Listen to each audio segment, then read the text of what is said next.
Kim, kinampihan demanda sa utol.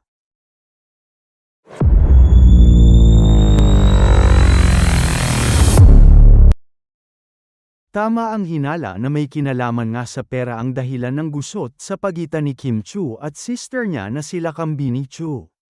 And for sure, malaking halaga ang involved para gawin ni Kim ang kasuhan ang kanyang ate. Sa konserbatibong kultura ng mga Pinoy, di magandang tingnan ang ginawa ni Kim sa kapatid. May magsasabi na ayusin na lang within the family at huwag nang dalhin pa sa korte, tutal kapatid naman. Pero iba na kasi ang panahon ngayon. Idagdag pa ang mga netizen sa social media na dagsa ng bashers. Gaya na lang ng ito. So messy. Does she really have to air their dirty laundry in public? Sinagot ng fan ni Kim ang comment nung basher. Sabi ng legal counsel ni Kim ilang beses na inayos privately kaso wala talagang nangyayari kaya napilitan na yan si Kim na mag-file ng lawsuit. Knowing how much she loves her family at lagi niya inuuna. Tapos parang nanay, manager at BFF niya pa ate niya. Napuno na yan. Kanya-kanyang opinyon ang mga netizen sa sinapit ni Kim sa kanyang kapatid. Pero marami ang nakisimpatya at kumampi kay Kim. For Kimmy, stay strong, we're here for you.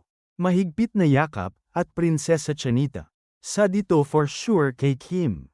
Pero kung di na talaga kayang soulless union internally, ito na talaga yung last resort kahit pa nga magkakapamilya. May mga nagalit din na mga netizen sa sister ni Kim. Grabe ka Lakam. Imagine ang laki ng tulong ni Kimmy sa inyo, inahan kayo sa lugmok ninyong buhay tapos nagawa nyo ito sa niya porket marami ng pera si Kimmy. Samantala, ipinahayag ni Kim Chu na nagsampa siya ng kaso laban sa kanyang kapatid na sila Kambini Chu. Dahil sa umano'y pagkawala ng malaking halaga ng pera mula sa kanyang negosyo.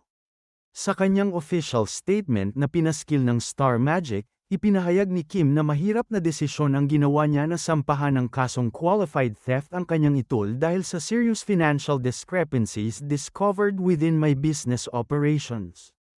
Hirit ni Kim, isa yon sa pinakamasakit na hakbang na ginawa niya sa tanang buhay niya. As many know, I built my business ventures with hard work, passion, and trust in the people I love, sambit niya. I am hopeful that through the proper legal channels, clarity and fairness will prevail, bulalas pa ng aktres. Samantala, matagal na raw alam ni Kim Chu na ginagamit ng kanyang kapatid na si Lakam ang kanyang pera nang hindi tama. Sa kabila nito, sinubukan nilang ayusin ang gusot at nilawakan daw ni Kim ang kanyang pangunawa sa kanyang ate Lakam, ayon sa abogadong si Jesus Falses. Nagkabati pa raw ang magkapatid noong nakaraang buwan. Pero sa kabila ng rekonsilasyon, hindi nagbago ang sitwasyon kaya napilitan si Kim na magsampa ng reklamong qualified theft laban sa kanyang sariling kapatid. Ayon kay Falses, nagsimula ang lahat nang ma-diagnose si Lakam ng bacterial meningitis noong 2023, isang malubhang sakit na itinuturing ng mga doktor na hopeless.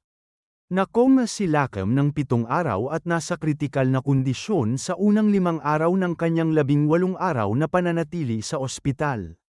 Umabot pa raw sa puntong pinag-usapan ng pamilya at doktor ang DNR o Do Not Resuscitate Order.